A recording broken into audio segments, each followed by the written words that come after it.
안녕하세요. 사연방입니다. 오늘은 65살 어머니께서 보내주신 긴 사연을 전해드립니다. 가족을 위해 모든 것을 내주었지만 돌아온 건 감사가 아니라 원망뿐이었다는 이야기. 엄마가 내 인생 망쳤어. 아들의 이 한마디가 그녀의 지난 세월을 송두리째 흔들었습니다. 안녕하세요. 저는 올해 65살 주부입니다. 젊은 시절 제 꿈은 피아니스트였습니다. 건반 위에 손을 얹고 무대 위에서 환한 조명을 받으며 사람들 앞에서 연주하는 순간이 저의 인생이었습니다. 그런데 결혼과 동시에 그 꿈은 멈췄습니다. 남편은 대기업에 다녔습니다. 안정적인 직장, 든든한 월급. 우리는 목동 아파트에서 신혼을 시작했고 곧 아들과 딸을 낳았습니다. 아이들을 품에 안았을 때 저는 다짐했습니다. 이제 내 꿈은 아이들이 대신 이루어줄 거야. 목동은 교육 열기로 가득했습니다. 엘리베이터에서 마주치는 엄마들의 대화는 늘 어느 학원이 좋다더라. 어떤 과외 선생님이 성적을 올려준다더라. 저도 남들처럼, 아니 남들보다 더 치열하게 아이들 교육에 매달렸습니다. 남편이 벌어오는 월급은 고스란히 학원비와 조제비로 사라졌습니다. 큰아들은 기대를 저버리지 않았습니다.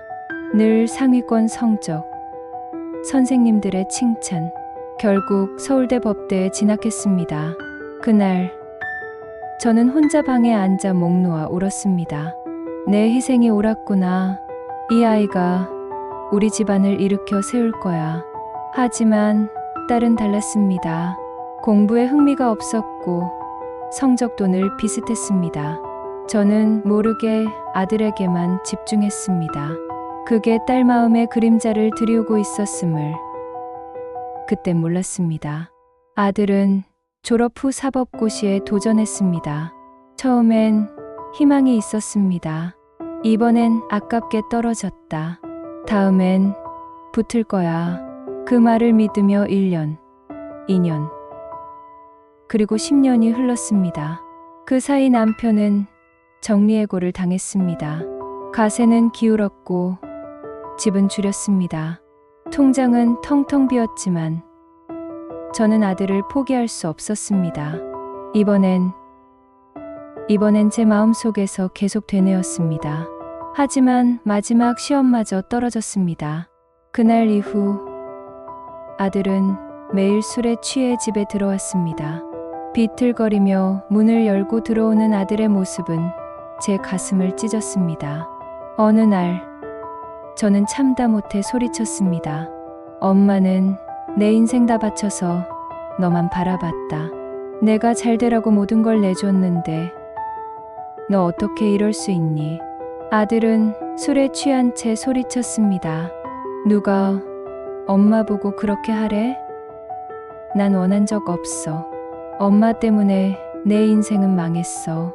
그 말은 제 인생을 하루아침에 부정하는 칼날 같았습니다. 그 순간 남편도 제게 쏘아붙였습니다. 당신이 아들만 믿고 돈을 퍼부으니까 이 꼴이 난 거야. 저는 울부짖었습니다. 나만 잘못이야? 당신도 같이 믿었잖아. 늘 뒷짐만 지고 있었잖아. 남편은 고개를 돌리며 말했습니다. 그래도 결국 결정한 건 당신이었어. 저는 더는 버틸 수 없어 딸에게 전화를 걸었습니다. 너라도 엄마 편 좀 들어줄래? 그러나 딸의 대답은 제 마음을 무너뜨렸습니다. 엄마는 늘 오빠만 챙겼잖아. 나는 늘 뒷전이었어. 결혼할 때도 아무것도 안 해줬으면서 이제 와서 힘들다고 나한테 기대? 남편도 아들도 딸도 그 누구도 제 편이 아니었습니다. 그날 저는 무너졌습니다. 저는 집을 나왔습니다. 발길은 친정엄마 묘소로 향했습니다. 차가운 돌 앞에 무릎을 꿇고 울부짖었습니다. 엄마, 나 왜 이렇게 살았을까? 내 인생은 어디 있었을까? 며칠 동안은 옛 친구들을 만났습니다. 함께 차를 마시며 웃었지만 돌아오는 길엔 눈물이 흘렀습니다. 혼자만의 시간을 보내며 깨달았습니다. 나는 내 인생을 버리고 살았다는 것을. 가족만 바라본 것이 아니라 사실은 나 자신을 버린 삶이었다는 것을. 며칠 뒤 집으로 돌아왔습니다. 집안 공기는 여전히 싸늘했습니다. 아들은 방에 틀어박혀 있었고 남편은 말이 없었으며 딸은 연락이 뜸했습니다. 어색한 시간이 며칠 흐른 뒤 변화의 조짐이 찾아왔습니다. 아들이 조심스럽게 제게 다가와 말했습니다. 엄마, 나 독서실 다니면서 구급 준비하려고 해. 이제는 현실을 봐야 할 것 같아. 아들의 눈빛에는 오랜만에 결심이 서려 있었습니다. 며칠 뒤 아들이 독서실에서 돌아오며 복숭아 한 봉지를 들고 들어왔습니다. 식탁 위에 무심히 올려놓으며 말했습니다. 엄마, 좋아하잖아. 나 때문에 좋아하면서도 드시지도 않고 다 나눠주시던 거. 나 다 알아. 엄마가 나 어떻게 키운지 이제야 알겠어. 미안해, 엄마. 그 순간 제 눈물이 터졌습니다. 저는 아들을 끌어안았습니다. 남편도 달라지기 시작했습니다. 대기업에서 퇴직한 뒤 동네 아파트 경비원으로 다시 일을 시작했습니다.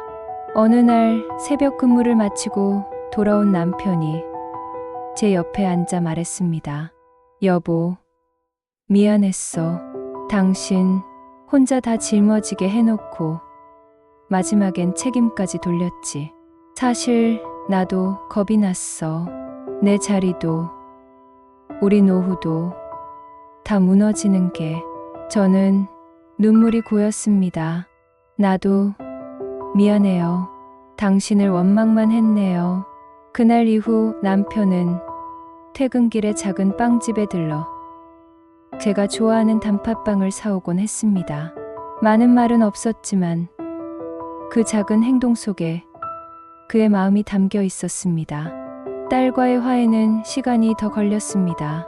그래서 제가 먼저 전화를 걸었습니다. 점심 한번 같이 먹자. 엄마가 사줄게. 우리는 딸이 좋아하는 오징어 불고기를 파는 식당에 갔습니다. 접시가 놓이자 저는 딸에게 말했습니다. 사실 엄마는 내가 오징어 좋아하는 거 알았어.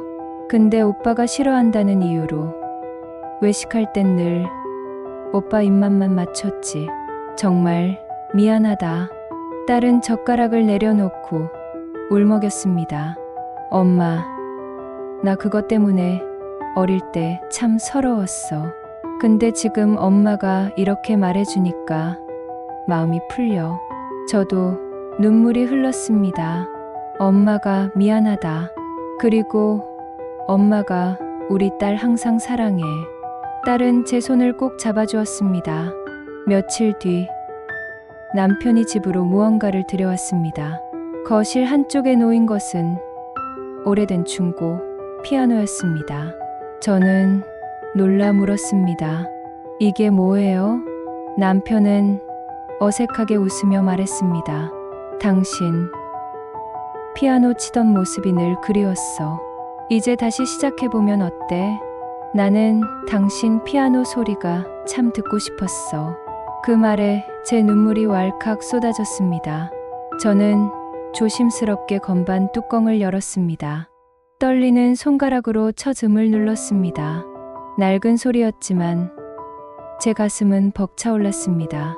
이제는 누구의 기대도 아닌 오직 나를 위해 피아노 앞에 앉아 다시 삶을 연주하기 시작했습니다. 그렇게 비온 뒤에 땅이 단단해지는 것처럼 우리 가족은 단단해지고 있었습니다. 여러분, 이 어머니의 사연은 어떠셨나요? 부모의 사랑은 때로 지나쳐 상처가 되기도 하고 자식의 기대는 때로 무거운 짐이 되기도 합니다. 하지만 늦게라도 서로의 진심을 알게 된다면 사랑은 다시 이어질 수 있습니다. 여러분의 생각을 댓글로 남겨주세요. 여러분의 사연이 다음 사연방의 주인공이 될 수 있습니다. 오늘도 끝까지 함께 해주셔서 감사합니다. 사연방이 더 많은 분들과 함께 할 수 있도록 좋아요, 구독, 알림 설정 부탁드립니다. 다음 사연에서 뵙겠습니다. 여기는 사연방이었습니다. 감사합니다.